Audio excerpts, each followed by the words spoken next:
Assalamualaikum warahmatullahi wabarakatuh, sahabat setia Padepokan Rohayat Sejati. Pada kesempatan kali ini kita akan membahas kisah berdirinya Kerajaan Mataram di wilayah Kota Gede. Bersama kita PNA Maksud Thoyib Nata Ardiguna Jayakarta Hadiningrat sebagai narasumber. Seperti apa kisah berdirinya? Mari kita simak penjelasan dari Romo Maksud Thoyib. Ya, ketika terjadi pertempuran antara Pajang dan Mataram dan dimenangkan oleh Mataram yang dipimpin oleh Panembahan Senopati, kemudian Demak yang pada saat itu dipimpin oleh rajanya Hadiwijoyo kembali ke Demak dengan rasa penuh kelelahan dan penyesalan bahwa akhirnya dia tidak bisa menundukkan Mataram, sehingga dia berkata di dalam hati bahwa mungkin ini sudah takdir saya, bahwa saya harus menyelesaikan tugas raja saya atau sultan saya, Sultan Hadiwijoyo, hanya sampai di sini. Nah, disitulah beliau jatuh sakit dan akhirnya meninggal kembali ke Demak. Nah, di Demak sendiri Panembahan Senopati itu datang ketemu dengan adiknya yang namanya Pangeran Benowo. Nah, Pangeran Benowo mengatakan, sudah Kakang saja yang menjadi raja di Pajang sini. Dijawab sama Panembahan Senopati, jangan, itu bukan hak saya, itu adalah hakmu. Hak saya adalah hutan Mentau itu yang harus saya teruskan dan kita kembangkan menjadi kerajaan. Akhirnya ya sudah, kalau gitu silahkan apa yang Kakanda suka ya mengenai barang-barang yang ada di Keraton Pajang silahkan diambil. Udah, mengenai keris, pusaka, tombak dan lain-lain saya ikhlas untuk saya berikan padamu. Saya cukup gong ye bijak saja. Gitu loh. Tapi pada saat itu setelah penyerahan beberapa pusaka, Kerajaan Pajang masih tetap eksis ya Romo? Masih, tapi sudah nggak teratur ya, sudah lemah. Karena pengendalinya itu sudah tidak serius lagi seperti pada zaman ayahnya. Karena setelah berdirinya Mataram lebih berpengaruh gitu ya. Lebih berpengaruh dan rakyat lebih setia dengan Mataram. Itulah cerita tentang Panembahan Senopati, karena dia mempunyai upaya spiritual yang sangat luar biasa sehingga dia bisa menjadi raja yang sakti mandraguna. Kira-kira keunggulan-keunggulan Kerajaan Mataram di awal-awal berdirinya itu yang bisa mengungguli Kerajaan Pajang itu apa tuh Romo yang ada? Pertama, mulai dibangunnya keraton. Oh, keraton. Ya, keraton itu yang tadinya itu memang hanya mau dibikin rumah kayak Padepokan, berkembang menjadi Keraton Mataram tadi. Kemudian mulai dipagar tempat-tempat penting dan tempat-tempat yang mistis itu dijadikan tempat-tempat untuk bertapa atau mengheningkan cipta. Misalnya Parangkusumo di Parangtritis itu di mana Senopati sering membuat satu tirakatan di satu batu yang dikenal sebagai batu di mana Panembahan Senopati dulu pada saat memohon kepada Tuhan agar dijadikan raja besar itu duduk di batu tadi. Itu yang namanya watu gilang untuk pertapaan Panembahan Senopati. Dan konon ada cerita-cerita yang lebih mistis lagi, bahwa dari situlah Panembahan Senopati itu mulai berkenalan secara mistis dengan Kanjeng Ratu Kidul. Di situ yang menarik itu. Nah, dengan Kanjeng Ratu Kidul itu akhirnya mengatakan bahwa seolah-olah mereka berdua adalah sepasang kekasih atau suami istri gitu. Nah, sehingga dikatakan bahwa pada saat Panembahan Senopati ke Laut Selatan, maka masyarakat halayak mengatakan bahwa sedang mengunjungi Kanjeng Ratu Kidul. Dan disitulah terjadi percintaan mistis ala Jawa. Dan bahkan kemudian ada kepercayaan masyarakat bahwa Ratu Kidul juga menjadi suami-suami raja-raja Jawa sampai ke Sunan Pakubuwono ke-7 kalau tidak salah itu, yang sampai sekarang tempat berkencangnya juga masih ada. Ini adalah antara mistik dan legenda dari raja-raja Mataram Islam. Jadi Raja Mataram yang awal itu dia mencoba membuat strategi membangun tempat-tempat buat mengolah kekuatan spiritual ya Romo. Ya. Supaya ada unsur kekuatan dalam jiwa yang terpendam bisa dibangkitkan sehingga menjadi kekuatan buat mencapai kejayaan gitu Ya. kan. Dan di sisi lain juga sudah masuk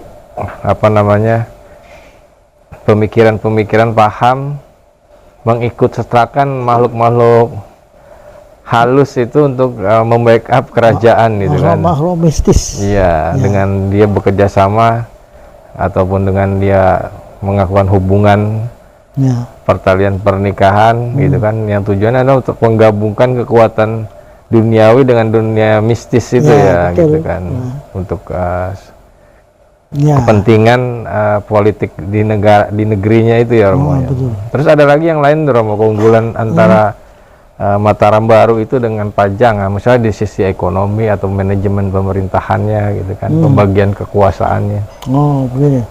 Jadi karena Panembahan Senopati itu bisa memotivasi rakyatnya. Sebetulnya negara kita ini kan negara agraris karena adanya di pinggir gunung. Nah, kebetulan di Jogja itu dialiri oleh sungai-sungai yang menuju ke Laut Selatan, yaitu dari Gunung Merapi, ya kan, dari gunung-gunung yang ada di sebelah utara itu mengalirkan airnya ke arah Laut Selatan, dan di situ mengairi sawah-sawah sehingga menjadi subur dan makmur. Itulah riwayat awalnya seperti itu. Kalau ada istilah sedekah larung ke laut itu Romo, apa dari di masa itu apa sebelumnya memang sudah ada itu Romo, kalau emang habis panen gitu kan? Kita kan mengalami 2 dekade peradaban, yaitu peradaban Hindu Islam dan peradaban Jawa. Iya. Nah, kita tahu bahwa peradaban Mataram Islam itu pelan-pelan Hindu Budanya itu tergerus dan menjadi kepercayaan itu bercampur baur dengan kepercayaan Islam. Ya, Disitulah ada perpaduan. ya, jadi kemudian 2 kebudayaan ini menyatu. Ada yang percaya dengan labuan itu memberi sesaji atau makanan mistis lah kepada makhluk-makhluk halus. Nah, sementara yang dari Islam yang murni tidak percaya dengan hal-hal seperti itu gitu. Nah, kenapa terjadi seperti itu? Karena pada saat itu Mataram Islam awal itu adalah negara yang terletak di titik-titik kalau gunung meletus itu apa namanya? Rawan bencana Ya, lah. rawan bencana gitu loh. Sehingga mereka selalu memohon kepada leluhur untuk sama-sama memberikan keselamatan, karena leluhur itu dianggap dekat dengan Tuhan, kan begitu. Nah, oleh sebab itu upacara sakral ini ada yang namanya ruatan, ada yang namanya sedekah laut, sedekah gunung, itu kan ada. Sedekah gunung disajikan untuk Gunung Merapi. Jadi mereka berdamai dengan makhluk-makhluk mistis sekaligus bekerja sama dalam rangka karena emang dalam satu kondisi yang memang negerinya itu rawan gitu ya. Rawan bencana. Jadi itu digandeng semua kekuatan itu. Ya, itu menyebabkan dia lalu kebawa kepada alam pikiran mistis tadi. Jadi ketika teknologi belum mencapai ke sana, pemikirannya akhirnya ke arah mistisnya ya Romo. Ya. Gimana caranya menjaga wilayah Hmm. dari kerapuhan bencana itu. Dan mereka percaya, termasuk seperti raja-raja yang sampai hari ini, misalnya di Jogja dan di Solo itu, hubungan mistis antara Kanjeng Ratu Kidul dengan kerajaan itu memang masih terasa gitu, walaupun Sultan Hamengkubuwono IX mengatakan bahwa kalau beliau dengan Ratu Kidul itu bukan sebagai suami istri, tapi memanggilnya sebagai eyang Kanjeng Ratu Kidul. Jadi istilahnya dia sudah menganggap generasi yang berikutnya gitu. Tetapi kalau di Solo sendiri kejadian itu sampai kepada Pakubono ke-7. Apakah di masa kerajaan Mataram itu udah mengenal sistem pertanian modern, irigasi itu udah masuk belum tuh Romo? Apa masih? Ya mulai dibangun, jadi belum sepenuhnya gitu.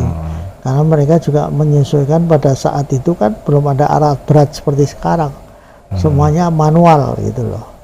Tetapi ada tempat-tempat yang secara alami strategis itu dijadikan air itu ada pengendali seolah-olah. Misalnya di situ ada candi 3 daun. Itu ternyata candi itu adalah alat di mana masyarakat waktu itu berdoa dan memohon supaya sawahnya subur, maka aliran air harus bisa ke situ. Nah itu juga di situ ada candinya, sehingga dia memuja dari dewa-dewa yang ada di candi itu. Ya Romo, ada nggak sejarah mencatat itu kan kerajaan Mataram itu kan beralur dari kerajaan Demak yang kerajaan notabene sudah Islam, meskipun sistem kerajaannya masih turun-temurun, kemudian dilanjutkan dengan Pajang, kemudian baru bersambung kepada Mataram, gitu kan. Ada nggak sejarah mencatat grafik prestasi pertumbuhan penyebaran agama Islam gitu? Ada. Yang dicapai oleh 3 negara tersebut gitu Romo. Jadi begini, semua itu mengalirnya ya, alurnya itu ke kebudayaan. Jadi misalnya ya zaman Sunan Kalijogo. Itu di zaman kerajaan apa tuh Romo? Sunan Kalijogo itu kan masih zaman Raden Patah Demak ya. Demak ya. Sunan Kalijogo itu katanya umurnya panjang ya. Nah itu kan ada keris Yai Cerubuk itu misalnya.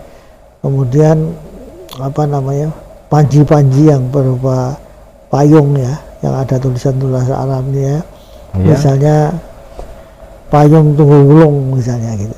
Itu kan sebenarnya sudah zaman Islam gitu, tulisannya juga udah Islam. Tetapi secara kebudayaan masih dianggap benda sakral yang bisa melindungi sang raja atau sang pemilik. Bahkan pada saat keris Sunan Kalijogo tadi sampai hari ini, kalau orang mau jadi raja, maka syaratnya dia harus memegang keris itu, memiliki. Nah itu kerisnya bukan warisan tuh Romo, benar-benar memang dari empunya memang dibuat untuk Sunan Kalijaga atau ada? Iya, ya disebut warisan ya sama aja. Setiap orang yang menjadi raja itu kan perlu legitimasi. Apa buktinya kamu raja? Oh iya, saya punya pusaka ini kan gitu. Ya artinya sebelum Sunan Kalijaga itu memang kerisnya belum ada gitu Romo. Emang benar-benar dibuat zaman Sunan Kalijogo.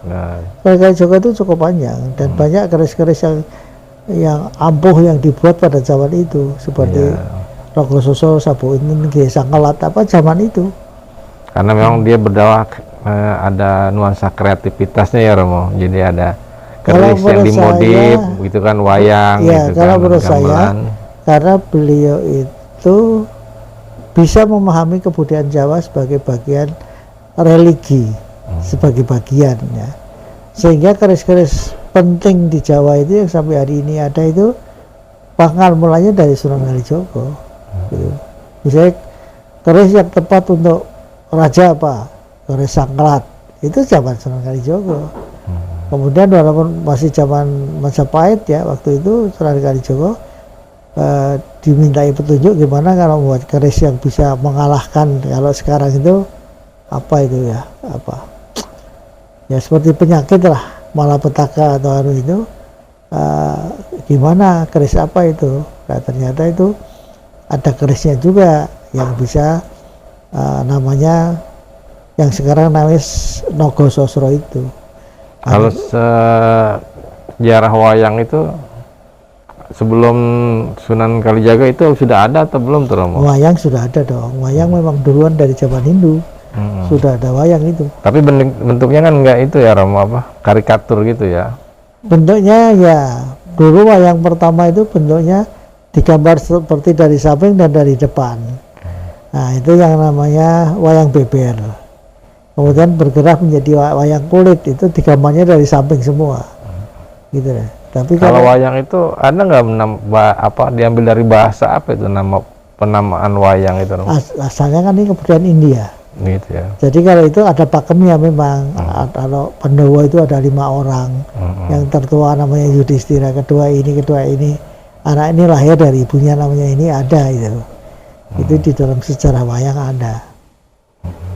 Nah itu kan di zaman kerajaan Demak ya, ada tokoh penyebar agama sekaligus waliullah itu bernama Sunan Kalijaga dengan segala kreativitasnya dan dia pendekatan budaya gitu ya, yang masih bisa dikembangkan, dipoles untuk sarana dakwah. Kemudian di masa kerajaan Pajang dan Mataram itu siapa tokoh penyebar agama yang itu Romo yang terangkat dalam sejarah itu? Ada, itu kiai juga namanya ya. Keturunannya ya. Misalnya Pangeran Juminah itu seorang pangeran, tetapi dia punya ilmu pengetahuan agama yang sangat kuat. Gitu loh. Nah, terus Kiai Mandurorejo, makanya disebutnya kiai karena dia juga pegawai kerajaan atau petugas kerajaan, bahkan termasuk jenderal ya, duta-duta kerajaan itu yang tetapi Islam. Nah, itu banyak tokohnya. Dan tokohnya itu juga menulis surat-surat penting seperti Sunan Giri misalnya. Sunan Giri kan sebelum Sunan Kalijogo gitu. Tapi beliau juga menulis surat-surat dari zaman Jayabaya, zaman yang lebih dahulu lagi. Ditulis secara kita. Jadi seolah-olah ada ramalan Jayabaya itu sebenarnya Sunan Giri yang menulis itu. Nah, itu banyak sekali di situ kelompok Sunan ini. Kalau tadi kita bahas kan mengenai sejarah berdirinya, kita langsung sambung aja, kira-kira itu berapa raja itu Romo di kerajaan Mataram itu? Mataram mulai dari Hindu? Enggak, yang Mataram Islamnya. Ya Islam kita mulai harus tetap dari Demak dong. Tetap dihitung dari Demak. Kemudian ada Raden Patah punya anak Dipati Unus, pernah menggantikan sebentar. Kemudian diganti Sunan Tergono, setelah Sunan Tergono Hadiwijaya tadi. Hadiwijaya udah pindah ke Pajang. Nah inilah Hadiwijaya raja terakhir dari Demak yang kemudian disambung oleh zamannya Panembahan Senopati tadi. Yang anak angkat itu. Ya, anak angkat yang kemudian menjadi raja. Jadi dia termasuk raja di tanah Jawa yang hebat gitu loh. Ada bisa mendirikan keraton sendiri dan punya dinasti sampai ke bawah, hidup sebagai raja-raja. Berarti terus ada yang punya anak tapi anaknya idiot, itu Raden Pasrangsang, baru diganti oleh Panembahan Senopati itu kemudian Sultan Agung. Karena Sultan Agung otaknya cemerlang sehingga dia menjadi sultan yang hebat. Nah itu sudah Islam semua itu pemikirannya. Makanya disebut Khalifah Tanah Jawa. Itu sejak zaman itu. Itu kan nuansanya sebenarnya nuansa Islam semua. Itu. Meskipun dengan tokoh Islam yang berbeda pendapat menganggap ada unsur-unsur yang mistis itu yang Romo. Oh iya, biasa itu pernikahan dengan namanya sinkritisme kan itu. Iya, tapi mengenai apa namanya kebenaran cerita itu apakah memang cuma menjalin hubungan gitu kan antara itu manusia dengan makhluk astral atau memang benar-benar ada pernikahan di situ. Kalau itu gitu. Jelas dikatakan bahwa kalau sudah menyangkut Kanjeng Ratu Kidul, menyangkut alam-alam mistis ya, termasuk alam jin dan lain-lain, itu kan memang mereka itu punya kehidupan yang abadi, yang tidak bisa mati gitu loh. Atau Nyai Ratu Kidul memang sebenarnya manusia yang mengasihkan diri, akhirnya dia menerima tawaran dari raja untuk menikah kan gitu. Enggak, tapi intinya adalah itu udah mitos. Ya, itu mitos ya. Sudah mitos karena sakti di tempat Raja Lautan Kidul itu kan udah ngeri sendiri kan. Artinya dalam rangka apa namanya hubungan kerjasama bilateral gitu kan antara kerajaan nyata dan dengan Iya. kerajaan mistis itu ya Romo. Dan itu saya pernah mempelajari ya, kalau dibuat serial untuk Kanjeng Ratu Kidul itu 26 aja bisa. Mulai dari kedatangannya pertama dari Jawa Barat itu sampai cerita-cerita yang hubungannya dengan para raja sultan, termasuk hubungannya dengan upacara sakral di keraton, semisal Bedoyo Ketawang, apa itu semua kan satu tarian yang diilhami dan orang percaya pada saat tarian itu ditarikan Kanjeng Ratu Kidul juga ikut nonton. Kira-kira itu apa Romo? Diberi nama Mataram itu ada ceritanya nggak tuh? Kenapa diberi nama Mataram gitu? Ya, Mataram itu dulu kan ada Mataram Hindu, Mataram Islam. Yang membedakan adalah agama waktu itu. Tapi sebetulnya Mataram itu sendiri asli namanya itu Medang Kamulan.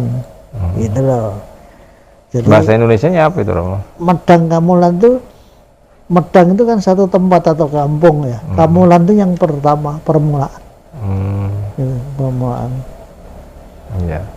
Baik, itu saja yang kita kaji mengenai pembahasan sejarah berdirinya Kerajaan Mataram. Semoga menjadi sajian yang menjadi sumber informasi buat generasi-generasi muda kita tentang kisah Kerajaan Mataram, Kerajaan Islam Mataram. Semoga bermanfaat. Jangan lupa like, subscribe, dan dibagikan serta komen pada channel kami untuk episode-episode selanjutnya. Assalamualaikum warahmatullahi wabarakatuh. Salam.